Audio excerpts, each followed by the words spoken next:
Before we get started on today's episode, I wanted to make a brief note that this episode does touch on some mature subjects as we discuss marriage, particularly in the latter half of the show. I know a number of our listeners might listen together with their family in the car or whatever the case may be. There might be some terminology or some discussions that young ears are not ready for yet. And so nothing too extreme or anything, but just wanted to make sure and give that heads up ahead of time so you could make that decision for you and your family.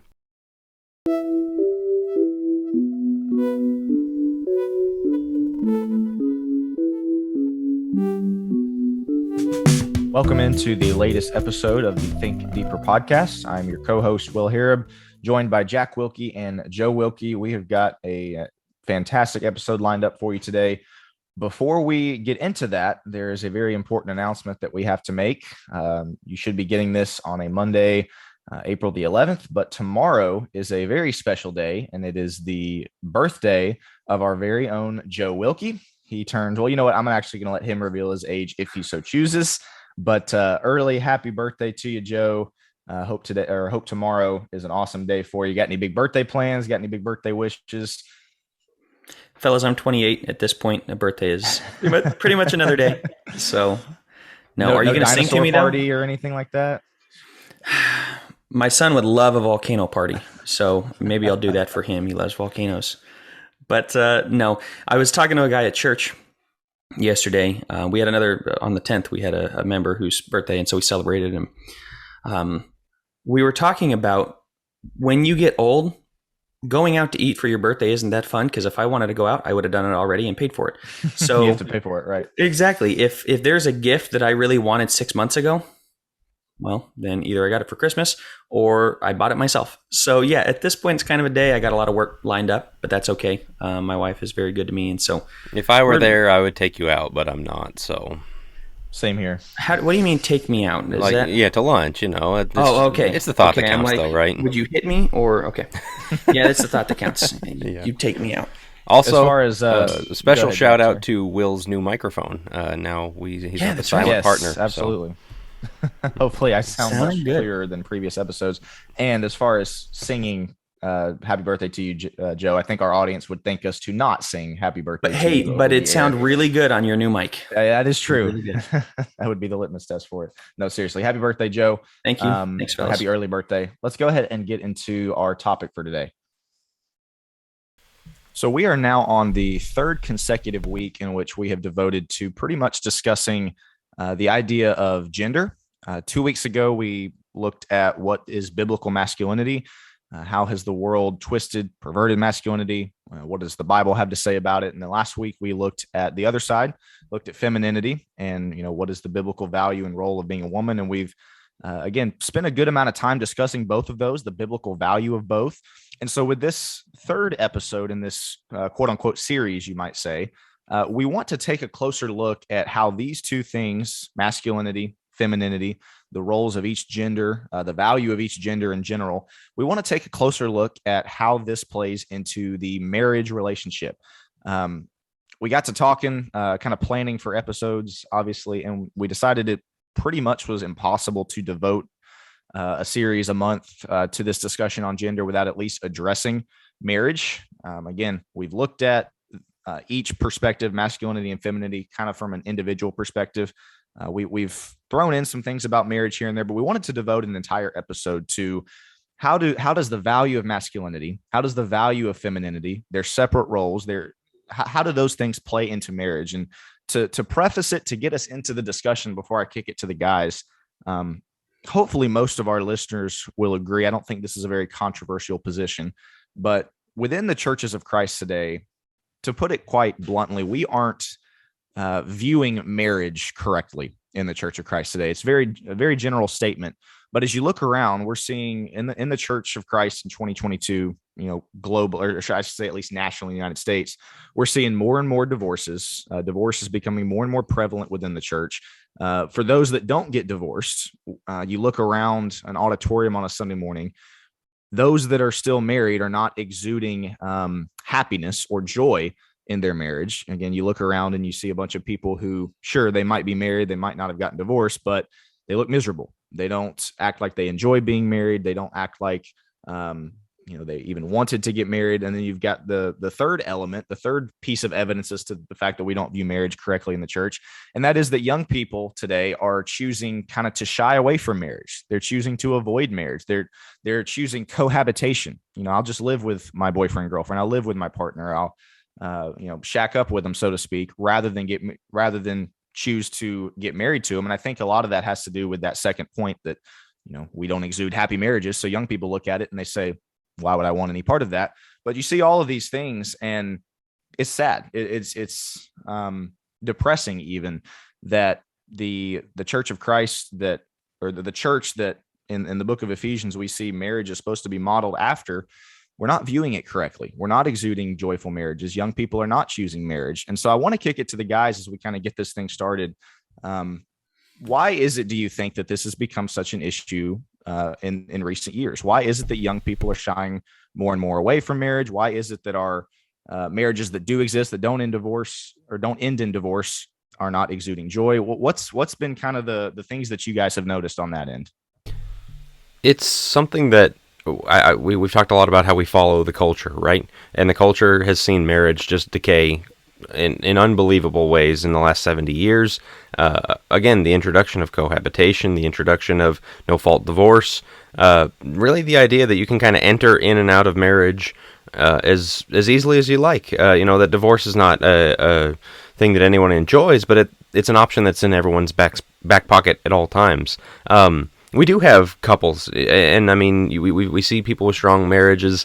I think we've all been blessed to know couples that have been married 50 plus years, and the joy that comes from that and the beauty of that. And that's something that needs to be really pushed and praised, and something that we should hold up as this is great. And young people, you can have this. And even if you're in a marriage right now and you've been in one and you're kind of in that, kind of gotten to know each other, kind of settled in, kind of not really enjoying it, you can get there. But it takes this mindset that gets out of some of the gender stereotypes we talked about last time, some of the bad advice that's been given, really transforming our view on it to something that can be great rather than just something that, again, where we've accepted the culture's view on it, the old ball and chain kind of thing, and men are stupid and women are putting up with men all the time, and all those things we've talked about the last 2 weeks.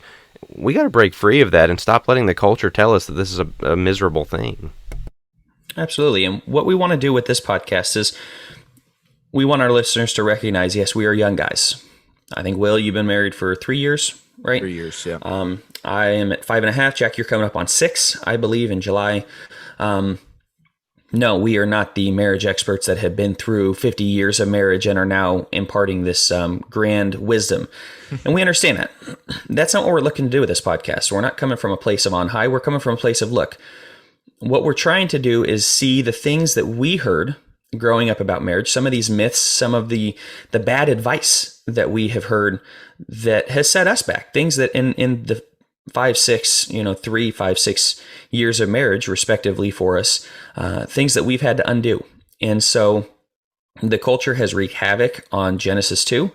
That's, again, starting with the genders, the role of the genders, and the creation of those genders. But then, of course, Genesis 2 culminates in marriage, which is intended to be that pinnacle there of God's design, I think, right before the fall. And so we want to play up marriage as this is an amazing thing. This is not. The other thing that we will say is, for those single people that are listening to this going, oh, it's a marriage episode, I'll pass on this.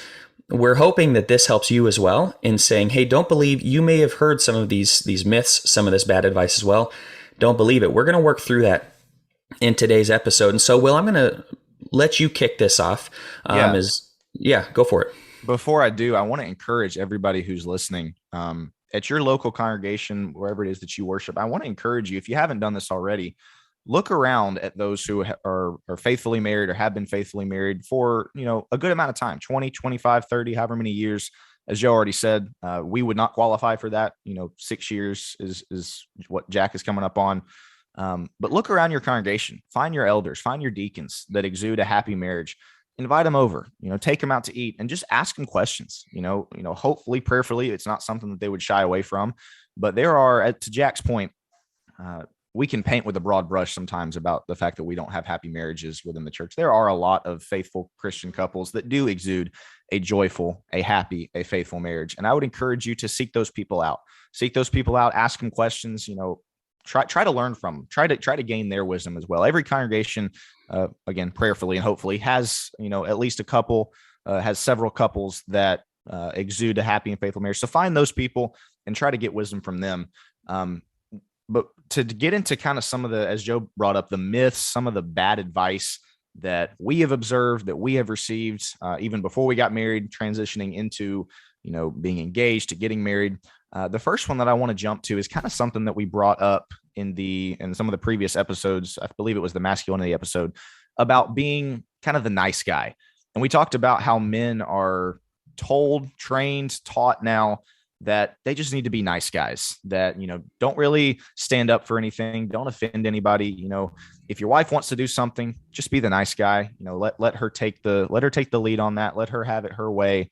And so to start with that discussion, I want to ask you two, why is this such a bad thing for marriages? I think a lot of people would think that, hey, for husbands, at least, if you're going to be the nice guy, that's going to earn you a happy marriage.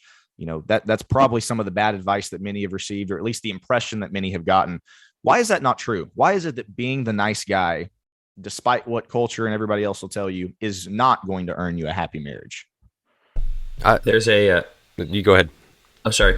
Yeah, I think he's a Reformed Presbyterian preacher by the name of Doug Wilson. And again, disagree with a lot of things. As we've stated before, I think that goes without saying, to disagree on salvation and a lot of issues. But he has some pretty good takes. And one of the things that he said, and I think I may have quoted this a little while back, is women have the unique ability to get everything that they ever want and still be unhappy. And this comes from the nice guy approach, where you have a husband who fails to lead. He makes the wife his goal, his mission of making her happy and being super nice, so he never really has a backbone to stand up and say anything. And the woman can have everything that she has asked for and still be unhappy because she doesn't have a leader, somebody who's willing to say, hey, this is the direction of the family. This is where we're going. You may disagree, but I'm the head of the family. And this is what I believe God is calling us to do. Obviously, prayerfully and taking his wife's opinion in mind. But men are called to be leaders in the marriage and not just be the nice guy who kind of abdicates, or what is the word I'm looking for?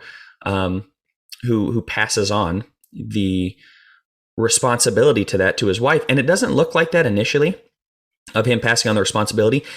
The same thing as we talked about in the masculinity episode. It is under this guise of being like, it looks really good. It looks like, wow, he gets his wife everything. He's super doting. He's loving. And those things aren't bad. We're not criticizing guys who are doting on their wives or who are getting them flowers or whatever else. It is doing that to the exclusion of being an actual leader and taking the head role, the head of the family, and doing with it what you're supposed to. Yeah, that is a needed clarification, that it's not, when we say don't be the nice guy, it's a term. You should be nice to your wife. You should love your wife. You should be kind. You should be not a hard-hearted person and all of those things. But what we're talking about is that abdication. It really is the taking a poll, trying to keep your approval rating up, right? And to keep your approval rating up, you can't make the constituents mad. And you think about if somebody governed that way, well, because the Bible gives us all of these things of hierarchy and rule and leadership, right? You've got elders, you've got governments, you've got husbands, you've got parents. Put that into your parenting relationship, right? If you think, man, my kids are going to be unhappy if I do this, it's going to drop my parent approval rating, I better not do it. If I tell them we're not getting ice cream, if I tell them they got to clean up their room, if I got to, they're going to throw a fit, they're not going to like it. We see it's ridiculous there, but we've been taught that it's the right thing to do in marriage. Happy wife, happy life, which we'll get into on the wife side of it. But for the man, as I said on the masculinity podcast, we're told this is the right thing to do. We use that term servant leader, and usually what that means, it's good to be a servant, it's good to be a leader, but usually what people mean by that is keep the approval rating high. Look around and see what does everybody else want. Let me make sure they get what they want, and that way they'll still like me. But the point is, if you had a leader that ruled that way, if a parent raised their kids that way, if a government operated that way, they just said, what do you guys want to do? You don't need to be there. There is no point for you. And so the wife starts to understand that. there's no need for this man because he's not bringing anything to the table other than doing what I would do on my own. Right. I think that's what every... Oh, sorry. You go ahead, Joe. You go ahead. That's what every marriage needs to do is what am I doing in this marriage? It's a question that we all should ask is what is the goal for this marriage and what am I currently doing in this marriage? And if you look around and your role is, well, I guess just to make everybody happy, wrong answer. That's something that we've been called to much greater than just keeping the peace and keeping everybody happy, the kids, the wife. Just I go to work to make a paycheck so I can put my kids through sports and make sure my wife, has what she wants. We're missing out on the greater need in the marriage for a man who understands his role as, hey, working is a great thing. And I'm out there, again, as we've talked about in the masculinity, but to subdue and to have dominion over, and we give that up completely so as to be a nice guy. Well, newsflash here, if you live your entire life trying to make everybody happy and be the nice guy, guess what's not going to happen? You're not ever going to make everybody fully happy. No matter how much you want, you might hope for that or strive for that or make that your mission. You're never going to accomplish it. It's not going to happen. But I want to speak to the aspect of, as far as this goes, a lot of times we might jump to, well, the wife doesn't need to be taking any kind of leadership role. And of course, according to God's word, that is true.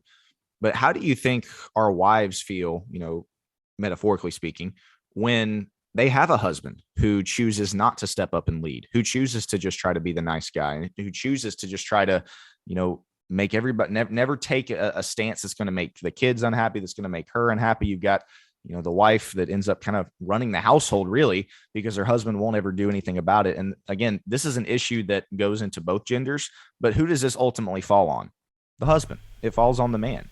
And so we have to make sure as husbands within our marriage that we're not just reverting to, because a lot of people don't like confrontation, right? Some people don't mind it at all, but a lot of people don't like it. And I think that's what kind of pushes a lot of husbands into this nice guy thing is they don't want to get on the bad side of their wife. They don't want to get on the bad side of the kids, as Jack kind of brought up. They don't want to ruffle any feathers. They don't want to stir the pot in any way. So they're just going to revert to being the nice guy because they think it's a noble position, right?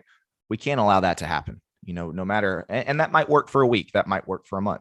As I said just a second ago, in the long run, it's going to result in poor parenting decisions. It's going to result in an unhappy marriage. You could get into the fact that it kills attraction between a husband and wife. We haven't really touched on that much. Again, you're just kind of abdicating your leadership. You guys have anything else to add on that before we kind of jump to the other side of it? I do, because we said at the start that we're speaking from our experience. We don't have a lot of experience, but the things that we do have experience of relates to these gender role things. And this was so big in my marriage. This is something that in the last year we've had some bumps that we like.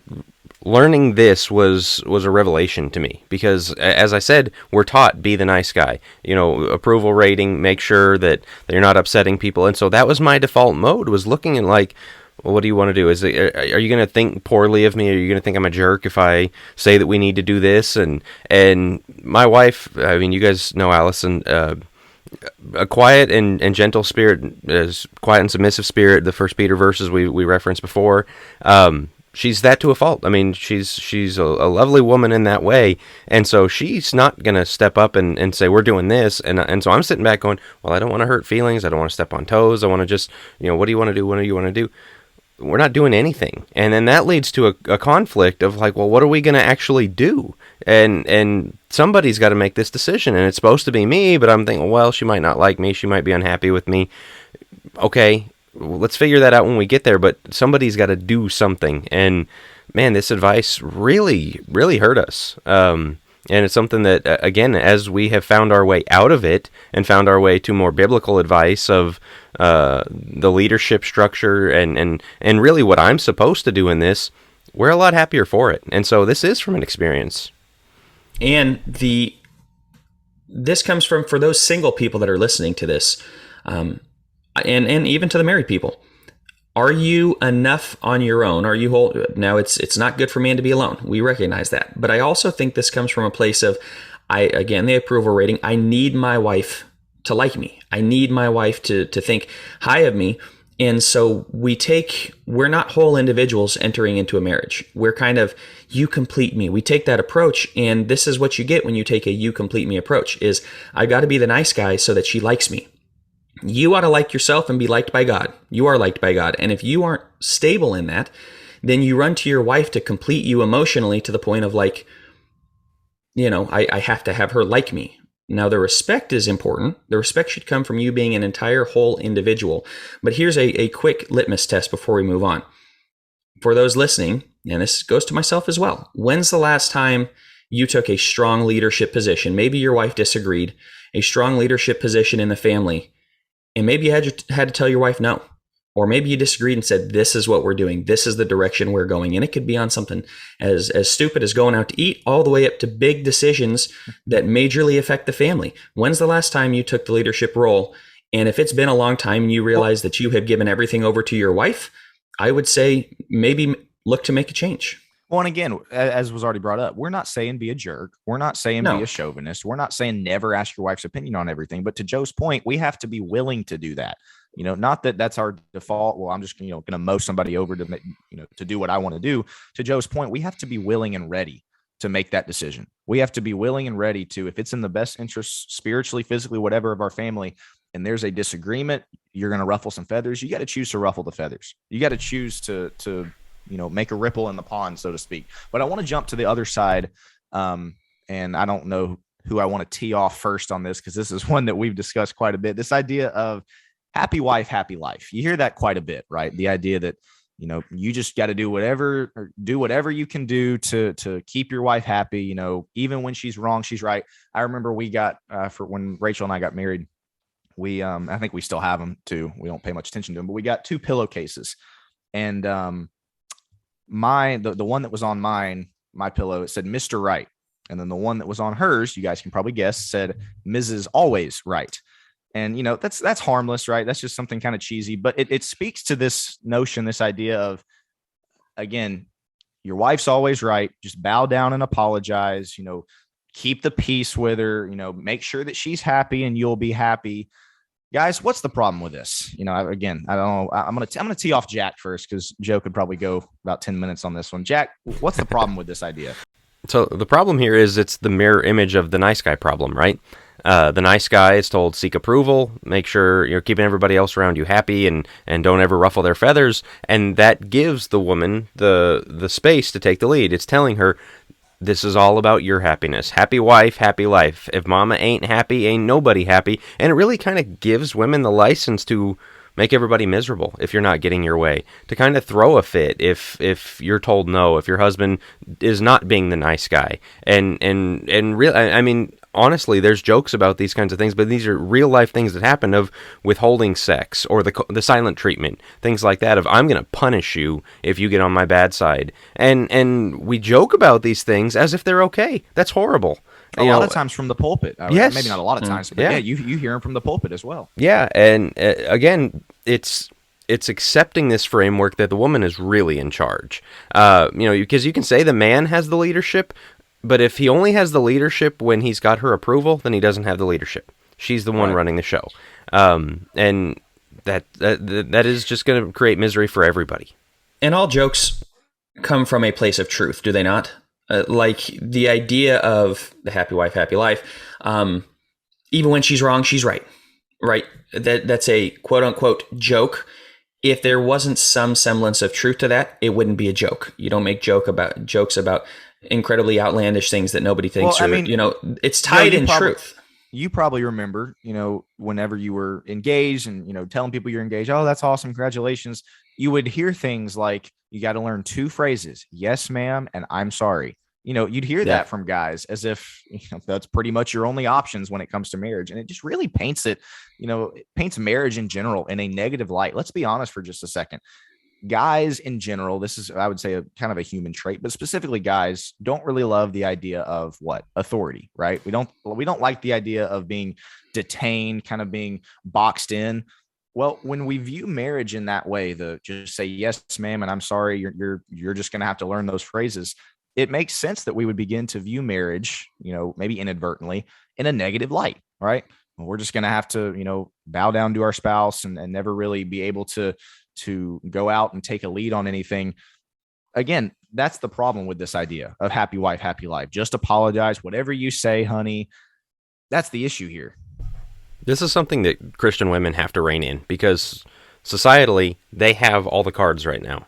If they're unhappy with their husband, they can leave him, and the alimony, in the divorce, they're going to get all kinds of financial consideration, and so they're going to be able to pull that off. The custody of the children, by default, they're going to get more of it. Like, all the sacrifice, they win, right?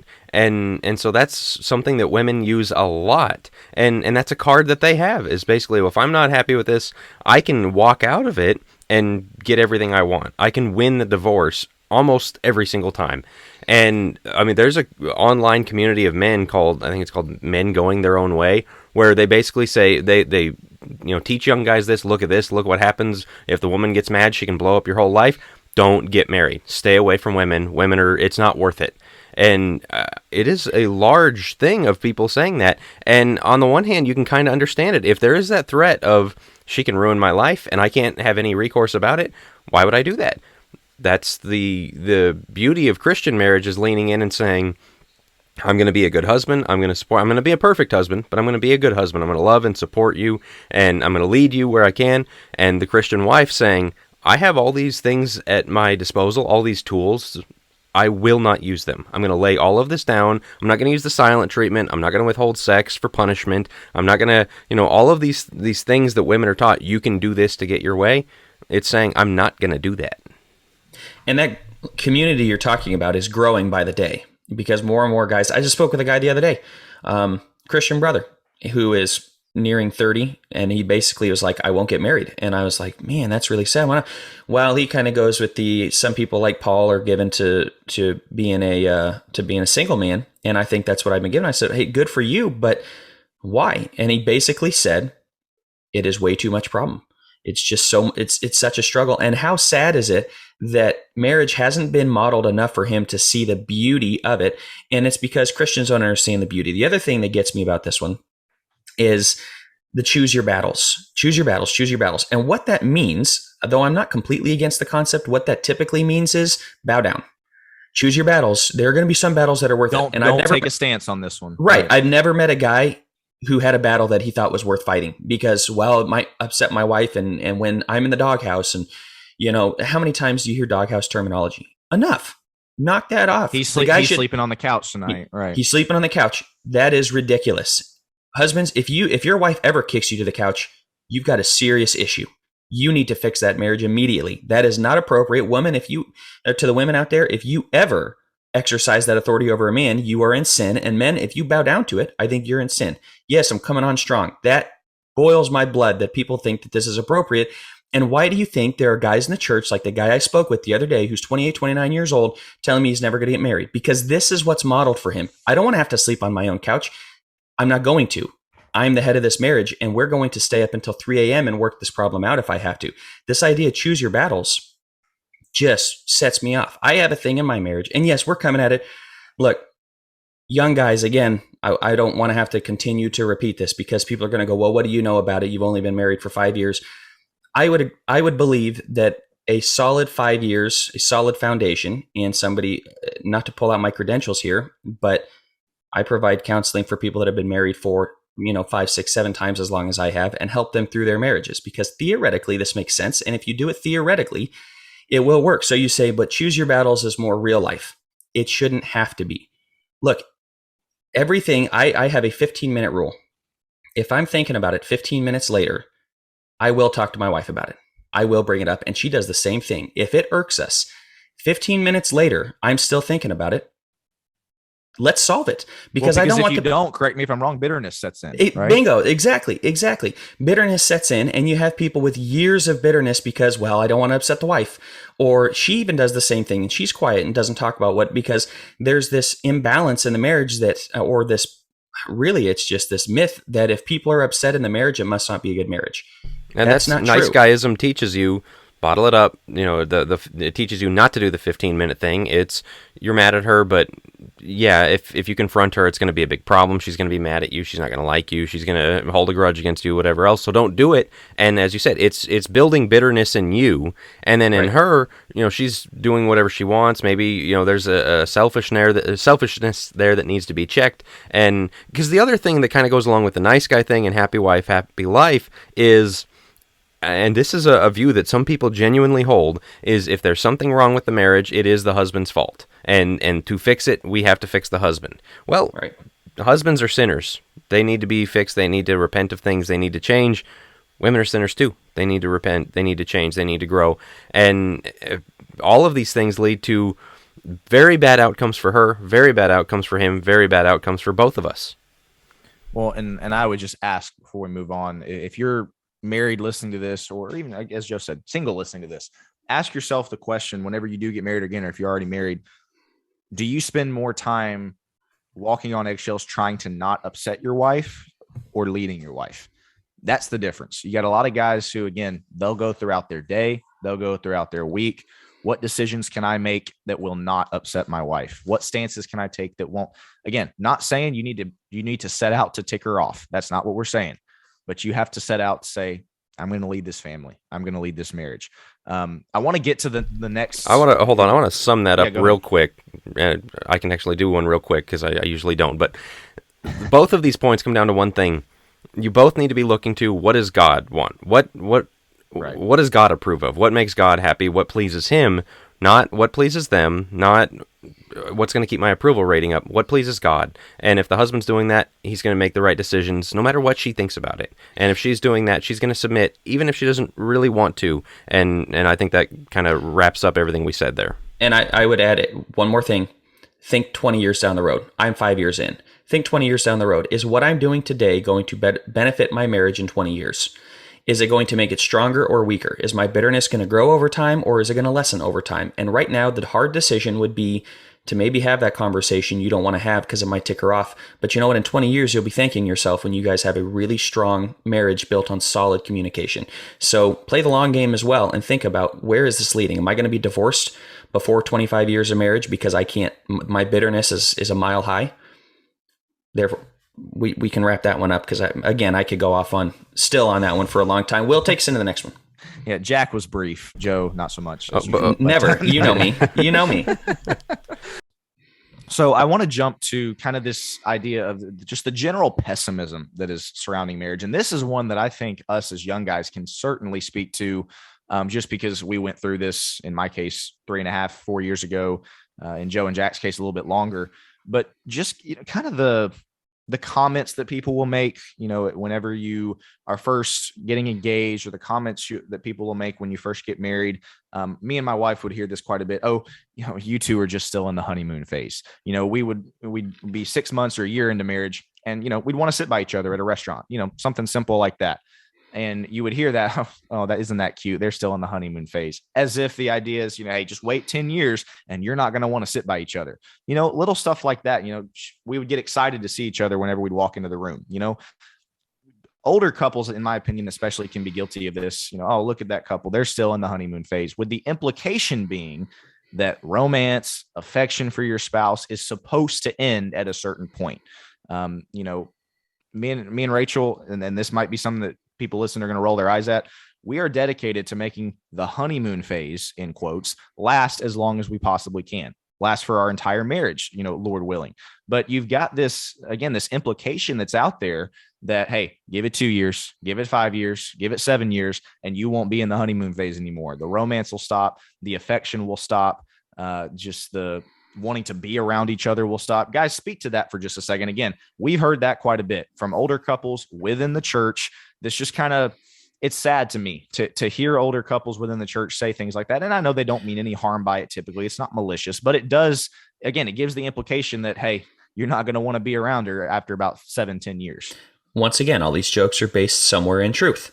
And It's almost like they want you to fail, like to join the pool of misery that they're in, because it's, well, just wait until the honeymoon phase wears off. Wait, get past that first year, then see what happens. Wait until you have a kid. Okay, I've had a kid. Wait until you have 2 kids. Okay, I had 2 kids. Wait until you hit 5 years. Okay, I've hit 5 years.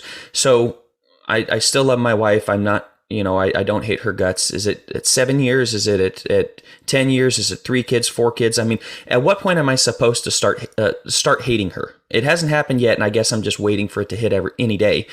And this is kind of the implication that has been given us is your marriage will begin to stink at some point.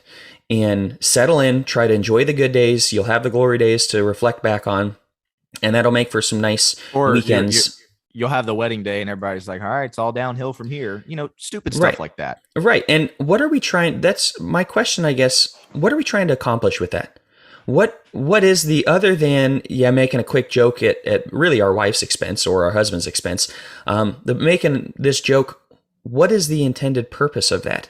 Is it to make the person that you're telling that to feel great about the future of their marriage? Is it to, act like you're super witty? I'm sorry, that joke's been made a bazillion times. You're not witty if you make that joke. Like, I don't get the point of us trying to degrade marriage and act like it will naturally stink at some point. Does it have to, I guess, is my question. The other thing, like, apply this to other things. Your friend buys a brand new Corvette. Like, yeah, but you're going to have to replace the tires eventually. Yeah, but the insurance on that is going to be ridiculous, man. Yeah, well, just wait, 10 years down, it's going to lose that. That's the type of friend that nobody would want to be around. Right. And again, it's like, it's a beautiful thing. This is a celebrated thing. This is a wonderful thing. And it is a mindset, because you think, oh, it's just a joke. But as Joe said, there's truth behind the joke. And the other thing is, like, you don't make that joke about other things. And so think about what you're joking about. Think about what you're implying. Think about what you're saying with these little quips, because not this one, but there's a lot of things with which I find myself doing these things. We got twins on the way, and people are like, you excited? Yeah, man, we're going to be so tired. Yeah, of course we are. So what? We're going to have twins. We're going to have 2 human souls who God has placed in our hands. That's unbelievable, and how cool the concept of twins is that God came up with and all that. But, I find myself falling into, boy, it's going to be a handful. Yeah, it is. That's great. That's part of it. And so I don't want them to hear me, down the line having joked about like that. Well, it's the same thing about your marriage. You want your spouse hearing that you're telling some younger couple, oh yeah, just settle in now. Like, come on. And I think there's this. Oh, go ahead. You guys, I'll make my point in a minute, but go ahead. I was just going to say, the unfortunate part of it is, and I kind of started talking about this at the beginning of the episode, there are a lot of marriages within the church that model this, unfortunately. As both of y'all said, it's not just a joke. It's that you look at them on a Sunday morning, they don't look happy to be together. You interact with them in a fellowship meal, whatever. And a lot of this you can chalk up to, well, that's just that's just snap judgments. You don't know them, maybe as close, when they're within their own home or something like that. But there are a lot of couples that, once again, model this idea that we don't enjoy being together. We don't enjoy being married. We'd rather not be married, again, is the implication that can be given. And so you combine the fact that a lot of couples model this with the jokes that certain people will make. Is it any surprise that young people are going, well, no thanks, right? I'll stay away from marriage. I'd rather live with my boyfriend, girlfriend. I'll stay away from the marriage thing if that's what I have to look forward to. And so much of the advice is marriage is a lot of work. Make sure you're working on your marriage. Marriage is a lot of work. No doubt. I'm not saying that's not the case at all. But what do we get from that? If all I ever hear is it's going to be work, it's going to be work, it's going to be work. Let's talk about the benefits. Right, exactly. Look at Solomon. Yes, you work your entire life. Look at Ecclesiastes. But there are times where you enjoy the fruits of your labor, where it's good to sit back and go, man, I've done a lot of cool things. It's the same thing in marriage. We don't ever really talk about the fruits of working really hard in your marriage, of how amazing it's going to be. And partly I wonder is because a lot of people saying that, they may not show the fruits. They may not have those fruits in their marriage. It's going to be a lot of work. To what end? If it's work for work's sake, exactly as you're saying, Will, if I am a 23, 24-year-old and all I'm hearing is I'm seeing my parents divorce, I'm seeing, people in the church aren't really modeling it too much. And there are, again, that's broad brush. But if they're seeing that, and then the only advice they get is it's going to be a lot of work when you get married. Boy, that sounds pretty bleak. I don't know that I really want to put the work in. When you put the work in, marriage is unbelievable. It is incredible. The connection, the bond you build with somebody, the two becoming one flesh is truly a unique thing in life that God designed, I think, as again, as the pinnacle. This is supposed to mirror Christ in the church. Yes, there's work the same way for Christians. There's work for us to do to be the bride for Christ. At the same time, we get to be married as the church. We're the bride of Jesus Christ. Like he gets us, we get heaven. Where there's how many blessings? Look at Ephesians 1, all the spiritual blessings found in Christ.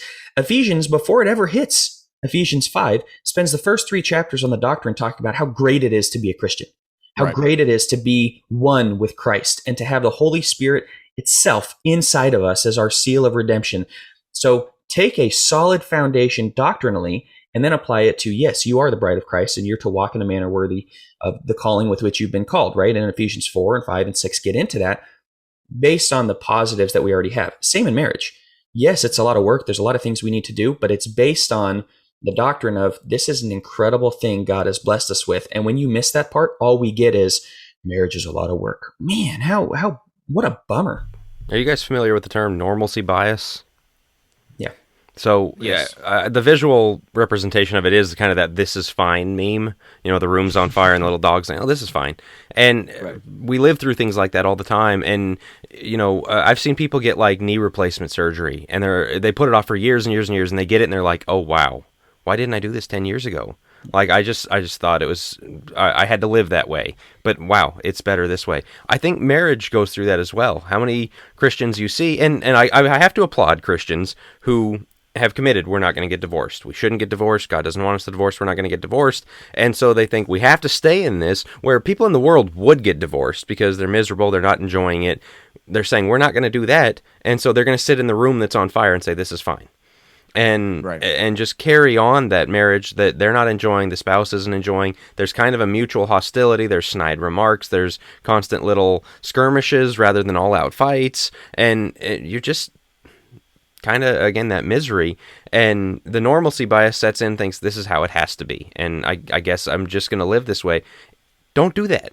Don't do that. Right. You know, like, figure out what it takes to get help. Like you brought up earlier, ask an older Christian couple to sit with you and walk you guys through it. Look for that good advice. Look for people who can help you. You know, Joe, you've counseled people. There's good Christian counselors that can help with those things.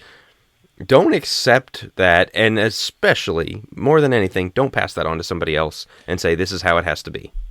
Right. And that's the thing, is that we have to get back to teaching and modeling for our young people that romance, affection, sexual desire, etc., is not supposed to transition into disgust, annoyance, and dislike. And so to your point, it doesn't have to be the way that it is. Don't just accept it for, well, I guess this is normal, so I'll just live with it. Take the necessary steps. And I know Joe has repeatedly brought up how we view marriage is a lot of work, and, you know, kind of in a negative way. It is a lot of work. And if you are in this position as to, you know, maybe you are disgusted with your spouse a lot, you are annoyed with your spouse a lot, to get out of this idea of normalcy bias that Jack brought up, it is going to take work. It's going to take making steps that maybe you don't want to take in order to get back to a position of, once again, affection, romance, wanting to be with your spouse, wanting to sit by your spouse at a restaurant, something as simple as that. Joe, you had a point to bring up? Yeah, I'll wrap it up and we can move on. Never stop working on your marriage. In no way am I saying you don't work on your marriage. Absolutely, never stop working on your marriage. You should be working on it every single day, in the way you communicate, in the small little gestures, your body language, the way you know, everything we're working on it. My whole point is, to what end?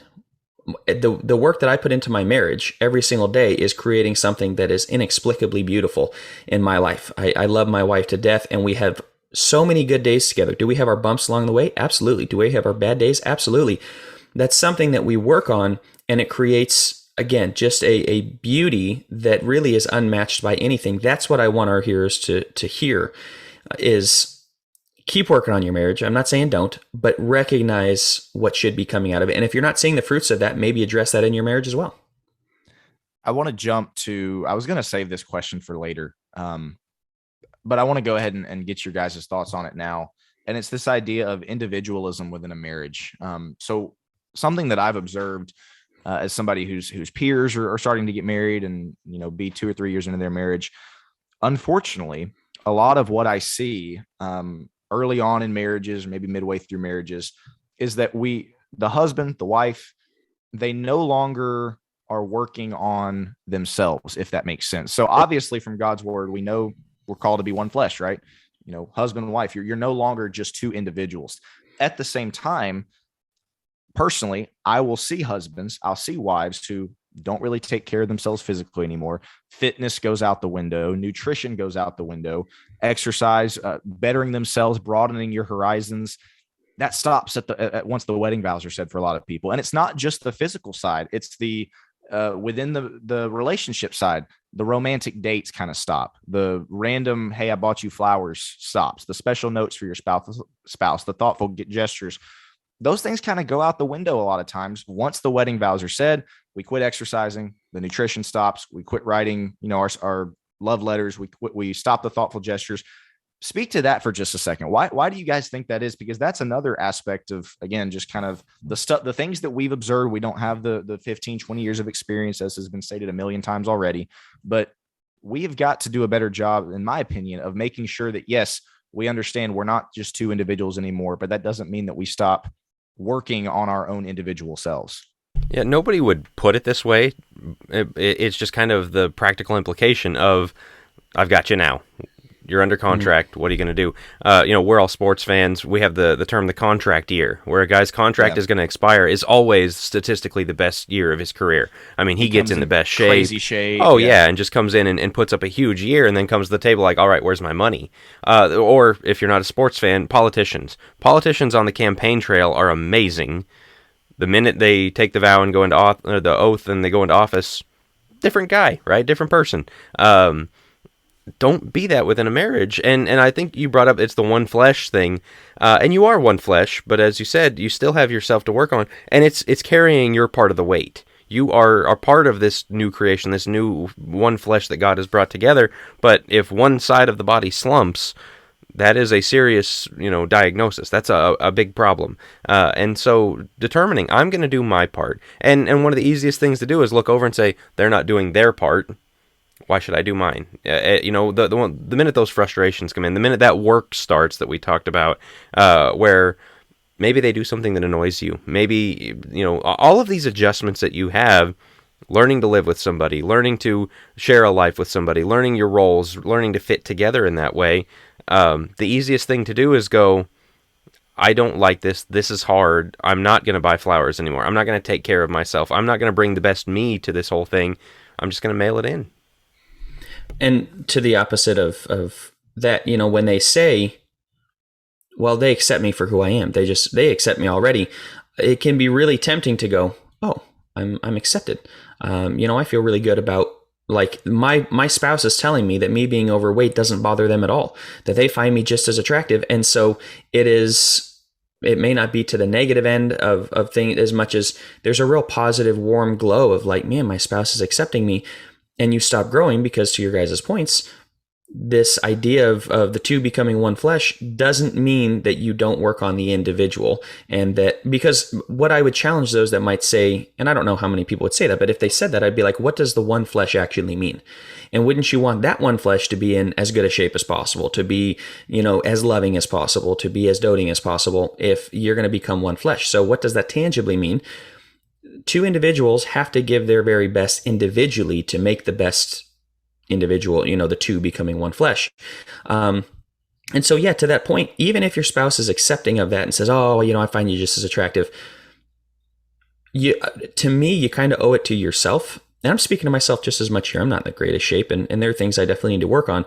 But you owe it to yourself to try to be the best that you can be, not just to your spouse. They may accept that you don't give them flowers anymore. Why do you accept that of yourself? Why are you okay with mailing it in? Because again, Jack, I think you pointed out perfectly. I got you now. Like, I don't need to do those things, because ultimately your goal was to get your spouse and that's it. That should not be your ultimate goal. It should be, man, they are to help me. The woman is to be a helpmeet along the way to me achieving other goals and helping. And I'm going to love her and cherish her and take care of her and protect her and give her all the great things about being a wife. But I'm going to continue my path, not just I got myself a wife and now I'm good to chill. Well, and this might seem like a bit of a tangent here, but it's really not, because we're still talking about the idea of, well, you two are just still in the honeymoon phase. It's the idea, the implication that you stop trying after you get married. Again, not just the physical, weight, nutrition, but again, the taking your wife out on a special date, planning something, thoughtful gestures. It's this general pessimism that exists in the sense that, hey, within the first 2 years, all that stuff is good. That goes out the window. You stop trying, you stop working on yourself. And again, it's just this general pessimism that we don't want to see in, with our Christian marriages, right? These are things that we observe. These are the jokes and things like that are things that were told to us as young guys. We want to make sure, as Jack already said, don't pass that on to the next generation. The next point that is kind of going to dovetail with this one, so we won't spend too long on it, but to go right along with you two are just still in the honeymoon phase. It's the idea, your marriage is great now, just wait till you have kids. And Joe briefly brought it up a second ago, but once again, it's the implication that your marriage is going to go into the tank once you start having to worry about kids. And I'm going to let these two, because my son is 4 months old, and so I have exactly 4 months of parenting experience. These guys have quite a bit more than I do.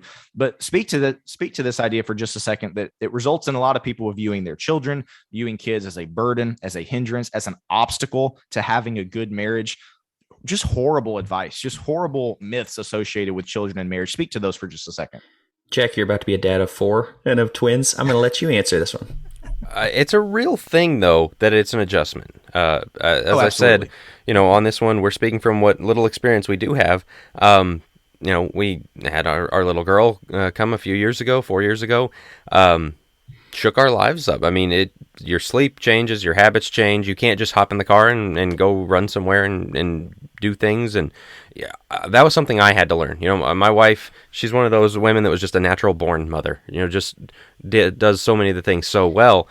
I just didn't know, I just kind of thought, okay, we're going to have a kid. There's going to be a few weeks of adjustment, and all right, then we'll just keep going. And there were things where I lived like that, and that frustration set in, and it was kind of like that life is gone, and this life is great. It's new, it's different, but it is a big change, and so that was an adjustment period for us. It was an adjustment period for Allison of, okay, like, I'm keeping this little person alive.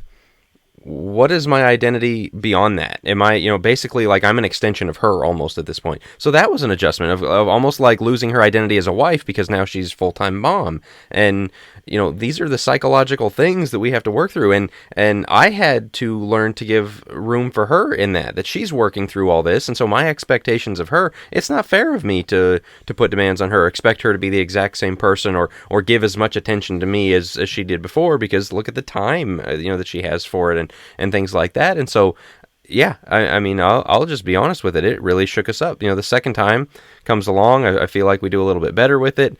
Twins on the way. Again, the further we get down the road, the more we kind of understand, get ready. We're about to get smacked by a wave. And so there's truth in what people say. But again, that kind of implication that this is about to set you on a path of misery and going to really put you against each other. I think, Joe, I'll set you up on this, because I think this is something you talk about, not turning out, but turning in. Leaning on each other rather than running away from each other in these instances. Absolutely. And this goes with kids. It goes with any sort of trauma, any grief, any loss, anything like that. Big changes in life, moves, things like that. We moved across the nation last year. And, from Colorado to Tennessee, it's a big change. And my wife we'll have our third here coming up in June. And Jack, with the twins, that's going to be a lot of work. And kids are a huge blessing. And Will, you had made the point that, we view them as a huge hindrance. No doubt what you're saying, Jack. It is a huge change. But if you lean into one another with all the changes, instead of leaning away, instead of going and talking to your friends about it, or burying yourself in your work or your video games or whatever else to kind of like get away from all of this tension that's taking place in your marriage, and lean into one another and say, let's talk about this. I'm very frustrated that, man, I got none of your time. You're with the kid 24/7, and the mom's going to go, what's my option? What am I supposed to do? Well, it's good for the guy to be able to vent and to say, I feel like it's just an extension of the marriage. Like I'm kind of the third wheel here and not feeling very loved right now. Okay, the guy's allowed to feel that. And the woman is allowed to defend herself and say, I don't really have a choice. I feel obviously this kid is my responsibility, and so that puts a lot on me. Okay, what can we do to help that? Maybe we'll make a date night and take the kid, but where there's this opportunity to grow and to lean into one another. So we have those difficult conversations, but the idea is you don't lean out into other things. And one of the things I see the most is parents who lean into their kids. Instead of leaning into one another for support, they lean on their kids, and they make their kids their entire life. And if the kid, they this is specifically true for moms, and I'm not calling them out as, it's amazing the mom's ability to take care of their kid, unlike us dads will really ever know. And I'm not saying us dads can't, but just in an incredible way. But I also see a lot of moms whose lives are now completely taken over by the kids. They kind of forget their lives their spouse and their marriages. Yeah. Correct. And so that a guy is kind of on the outs and the kid takes that. And it's because I think the mom is putting all of that into the kid. She's not leaning into her husband. She's leaning out. And it's one of the greatest excuses there is. It's a legitimately good excuse as to not put as much time into your husband, because who can argue with, man, I'm taking care of your kid. What more do you want? At the same time, I think it's very detrimental for marriages to begin focusing way more on the kids than on the marriage, because look, the marriage was here first. You chose one another. The kid will be out of your house, Lord willing, eventually. You'll still be with one another. What are you currently doing, even in the midst of kids, to ensure that the future is bright for your marriage? I think that's some of the good advice. We've talked a lot about the bad advice we've been given, but some of the good advice I have been given, and you guys probably have too, is making sure your spouse knows that you put them first. Make sure your kids know. Even, as I said, my oldest is about 4. There are things where it's like, nope, it's time for mommy. Or, I bring home a special treat, maybe some Dairy Queen or whatever, and she wants to share what I got for mommy. And I got her something herself, something little for Gloria. But, oh, mommy, can I have? No, that's not for you. I got that special for mommy. You don't get that. And it's just little things like that at this age. But the older she gets, this time is not for you. We need you to go run and play. I'm talking to mommy right now. And kind of that not interrupting and prioritizing. And man, there are things, again, with the younger they are, you have to. I mean, you just, okay, the infant is crying. We got to go do something about that. Can't just leave him there. Yeah, the kid just threw up over the floor. Our discussion can wait. But still finding those ways to say, as I said, that's some of the really good advice we received, is make sure that you know, that your spouse knows, and that your kids know what the pecking order is here. And I think that's good advice just from you right there, Jack, in the sense that sometimes it is just the little things. Sometimes it's the, bringing home the Dairy Queen or whatever, to let your spouse know, yes, we're insanely busy with our toddlers, our infants, whatever. I'm still thinking of you. I'm still doing everything that I can to put you first.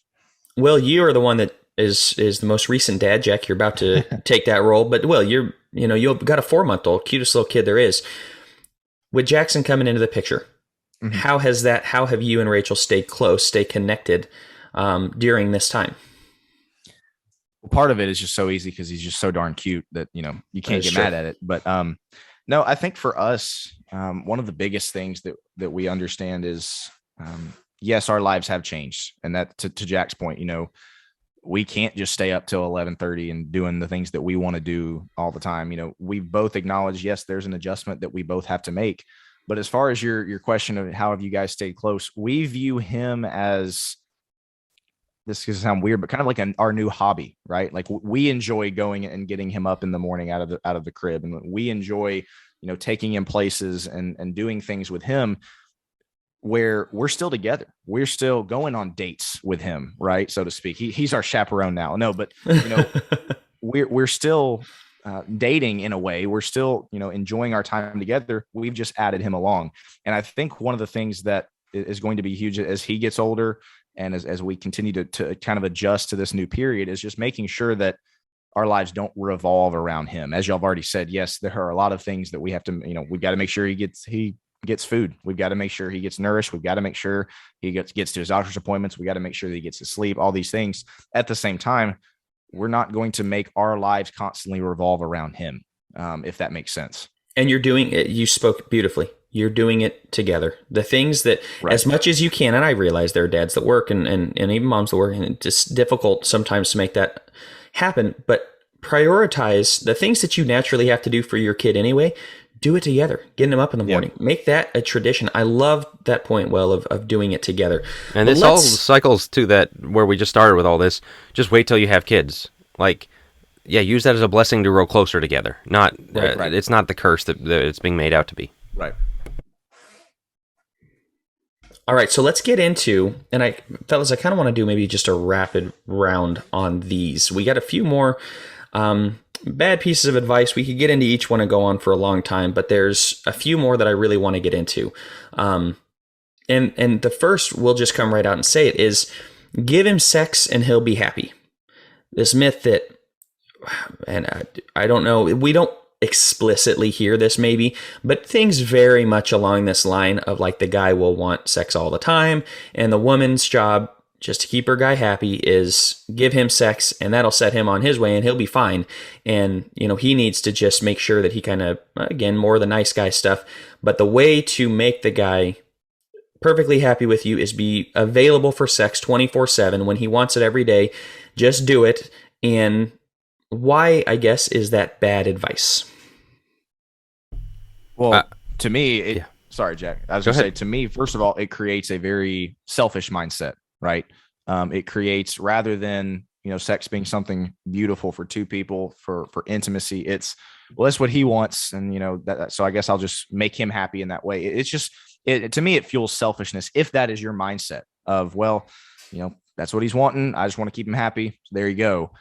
It fuels selfishness from the husband's point of view. Obviously, it fuels selfishness from the wife's point of view of, well, this is what he wants to keep him happy. So anytime that selfishness creeps into a marriage, or, there are problems that arise. We are called to be selfless within our marriage, but attitudes like this, advice like this, mindsets like this, to me, fuel selfishness. That's a very simple, quick answer. Jack, what do you think? I think with some of these rapid fire things, one of the a lot of people are familiar with the book and the term, the 5 love languages, right? Yep. That everyone receives love different ways and gives love different ways, whether it's gifts, words of affirmation, the physical affection, things like that. I would also put on top of that, his needs, her needs. It's a similar concept, but goes a little bit deeper into the emotional needs, the things that we need out of our spouse. And man, when you just simplify it, and towards the male, it's give him sex. I think our next one for the woman is, give her flowers or something like that. Just these gestures, that's going to be the Band-Aid, the fix-all, that your problems solve here. No, you really got to get to know the other person. You've got to figure out... Emotionally connect. Right. And, Allison and I have used this analogy for ourselves as we've learned and grown, is it's kind of like when you first get married, you figure out how to make the other person's coffee, right? How much cream do you like it? How much sugar do you like it? How do you take it? How much do you like, big mug, little mug, whatever else?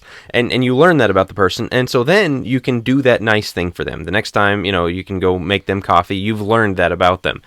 If I just think, okay, well, I'm supposed to give my wife coffee, and I just did it and handed it to her every morning, that doesn't do her any good. And so you really have to learn each other. And these quick fix Band-Aid things that kind of get into our minds, get ingrained in us, they don't help. You really got to learn how to fix the other person's coffee. You really got to learn how to show the other person love and make them feel appreciated and loved and all those things. Basically, you're saying, Joe, before you jump in, getting your wife flowers is not 100% going to solve the problem. Getting your wife chocolate, giving your husband sex is not just, okay, problem solved now. No, there has to, like you're saying, there has to be emotional connection. There has to be communication. We could go 30 minutes talking about how much that is needed in a marriage.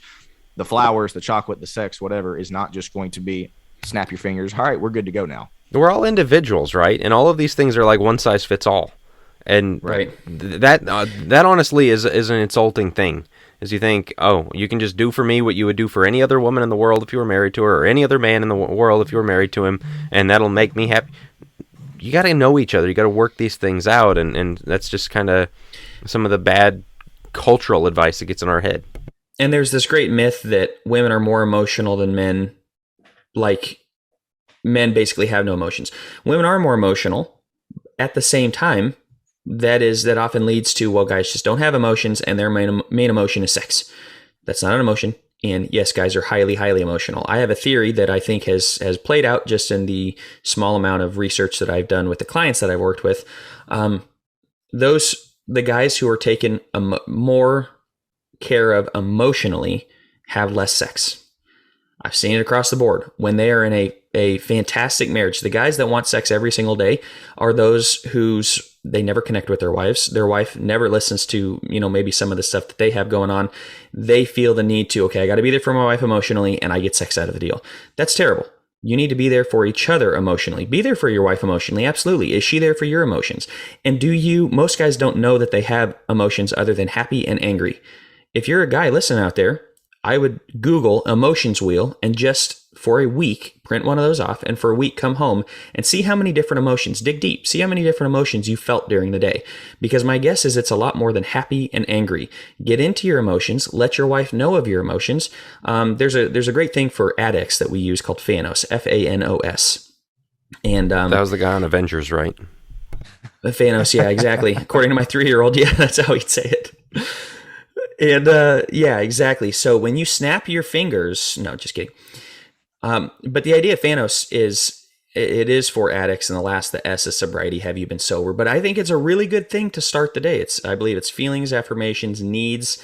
What am I looking for? The O is basically, it's not objects in the way, but kind of like things that need to, or that are kind of in the way. And I can't remember. I'm blanking on it now. Obstacles? Maybe, yes, obstacles. Maybe that's it. I guess I'm the expert now. You are the expert. Good for you. Yes. But I'm inevitable. Anyway, I was about to make that. I'm goodness. like, I'm just going to move on. I'm going to move on. And yeah, you still. If you haven't seen Avengers, you're not going to get that joke. But yeah, anyway, exactly. Sorry. So anyway, my whole point is, this goes for guys and girls. Guys are emotional beings as well. We need to accept it. We need to take that part of being a guy is allowing for those emotions and being in control of those emotions, having dominion over your emotions, not being ruled by your emotions. But yes, acknowledging the fact that you have emotions. Sex is not the answer to every guy's needs. There's a lot of guys who the wife wants sex more than them. Where do people like that fit in for that stereotype? I run into all sorts of guys like that it's like, man, actually, and then we feel like less of men for it because I don't want sex all the time. Well, maybe allow that, even have that conversation with your wife, but figure that out emotionally. So we're going to wrap that up. We're going to move to the next one that kind of covers those two of give her flowers and she'll be happy. The emotions, Will, you just said it perfect. Just understand those emotions. And this goes right along with, I guess it's very similar to the same thing, but this idea of like, hey man, do the dishes and she'll sleep with you. And Jack, you had a really good point on this, of this covert contract. I wonder if you could speak to that a little bit. I didn't come up with the term. It's from I'm drawing a blank on the whole thing. I should have written it down. But this guy came up with the brilliant idea of the covert contract. And it's this idea of you've got in your mind, and Christian guys, Christian marriage seminars, books, videos, you're going to see this stuff all the time.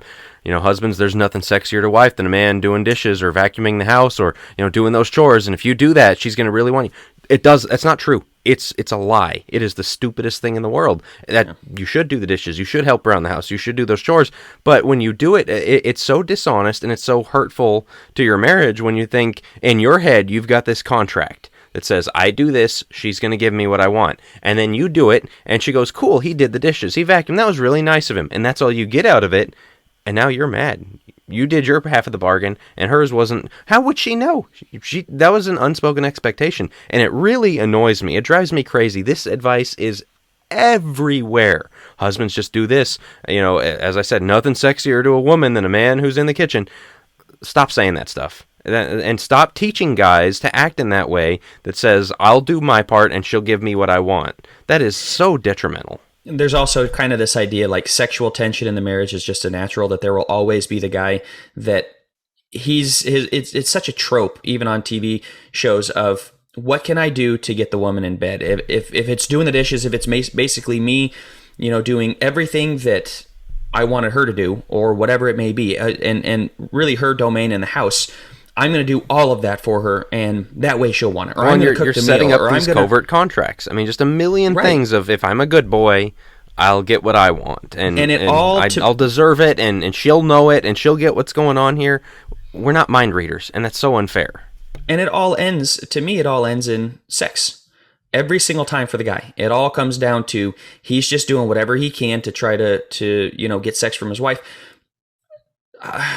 I don't know. Maybe that's just a trigger for me, and I don't know why. It just frustrates me that we boil everything down into I just really want sex and I'll do whatever it takes for my to, wife in this covert contract to get it from her. That's not fair.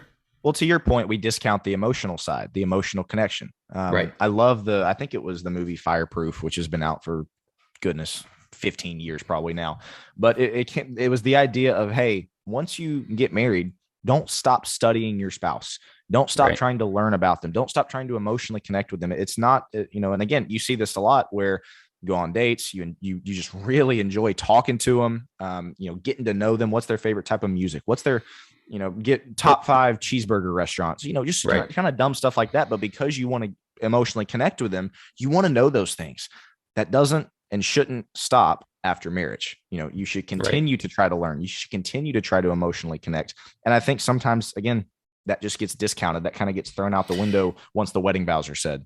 This kind of leads us into this kind of final piece of bad advice, this myth that we want to speak to before we wrap up with this episode. And that is that, hey, marriage is going to fix your sexual temptation, right? If you're dealing with sexual temptation before, well, just go ahead and get married, and that's going to solve everything. Joe, you're especially going to be able to speak to this from your therapy background. But I want real quick, again, as rapid fire as we possibly can, talk through why this one is such a bad piece of advice that, hey, just getting married is going to solve the sexual temptation. It's going to solve pornographic temptation, whatever it may be. I actually have an entire 5-part presentation on pornography. No one really understands this at all. That's for a different podcast, though. I think we'll do a full podcast on that. But yeah, I mean, marriage won't fix it. I'm just going to read right from one of my slides, to be honest, something that I've worked on for a long time and thought about a lot as to why marriage isn't actually going to fix your issues. And the first is that quick fixes don't work. It took years to get this way. It won't go away in the first night of marital bliss. Second, endless sex in marriage won't stop the craving for porn because it's not really about sex. It's an emotional issue. And so when we think that endless sex is just going to solve it, I mean, of course, why not? But you know what? Your wife isn't a machine. She can't just have sex all the time. And so we realize this is an emotional issue, and marriage doesn't necessarily fix that if you're still running to porn to fix or to run from an emotional issue you never really worked through. Third, your brain pathways have wired novel porn with high levels of pleasure. Your spouse stops being novel after a while. She stops being able to hit that level of dopamine that you're used to with porn. And so if you don't understand the emotional side of sex and drawing closer to one another, then you're going to think that, well, she'll be able to fulfill all my needs. It won't work because porn is supercharged. It is supernormal stimuli, as we call it, and your wife simply can't match that. The fourth reason marriage won't work is because simply getting married doesn't stop your pride. You have not hit rock bottom in needing to work through this. That's really what you have to do to work through these issues is that marriage just won't stop your pride. And you have to come to the end of yourself and be willing to do whatever it takes. And fifth and finally, if you are hoping marriage is going to fix it, chances are you have not confessed it to your girlfriend or to your fiance, and your marriage was never going to have full intimacy, which will ultimately drive you back to porn. I did this with Alyssa. I told her, I think it was in September, early September, and we talked and talked and talked. I don't think we really were on stable footing until mid-December, where we talked it through, and it was really difficult. It almost broke us up. But I thought, you know what? I owe it to you before we get into a relationship, before we really started the courtship, to tell her these things and to let her know so that she had the opportunity to choose for herself, fully knowing this was something in my past, and I owed that to her. And I think it strengthened the relationship because it got us started off on the right foot in us being open. But for all those that, again, think that marriage is going to just fix these issues, it won't, because ultimately it's not about the physical. This is an emotional issue, and people really need to start understanding that about sexual temptation specifically. Those are really good thoughts, Joe. And once again, as we kind of bring this episode to a wrap, we will say for the final time, we're young guys. We haven't been married, 10 years, haven't even been married 7 years in Jack's case, coming up on 6. But these are pieces of advice, pieces of bad advice. These are myths that we have seen that, once again, we see an issue within the church. And that is a lot, not all, of course, but a lot of marriages. We just don't view marriage correctly within the church in a lot of cases. And so in a lot of these myths, a lot of this bad advice, in our opinion, is just symptoms of this issue. And we, of course, as hopefully all of our listeners do, we want to see marriages get better. We want to see less and less divorce. We want to see more and more joyful, happy Christian couples within their marriage. We want to see young people running more towards, hey, marriage is a beautiful thing. I want to run towards that rather than, yikes, I'm going to shy away from that. I'm going to choose cohabitation. We don't want to see that with young people. And so, hopefully with this episode, once again, just kind of put to rest a lot of the myths, put to rest a lot of the bad advice. If you're young listening to this, maybe you're unmarried, you're single, we would encourage you, watch out for these things. Watch out for the, just the tropes of, well, you're still just in the honeymoon phase. Wait till you have kids, just be the nice guy. Watch out for those things, read God's word, understand that these tropes that culture has created that even, marriages today will try to tell you, don't buy into them. Don't listen to them. And if you're an older married individual that is listening to this, number one, as we've said, don't give this bad advice. Don't give these pessimistic thoughts to young people that, again, your honeymoon phase, your affection, your romance, your thoughtful gestures, those things are going to stop after 5 years. Don't do that. And then obviously, as always, if you are married listening to this as well, consider these things in your marriage. If you're a guy and your stance is, well, I'm just going to be the nice guy and not make anybody upset, I'd encourage you to read through, the New Testament, read through First Peter 3, read through Titus 2. Understand that's not the role that God has laid out there for you. Ephesians 5 as well. And so again, with this episode, we wanted to kind of dovetail it into marriage as we've discussed gender lately. Guys, unless you have any other thoughts, that is where we're going to wrap this week. And we will talk to you guys next week.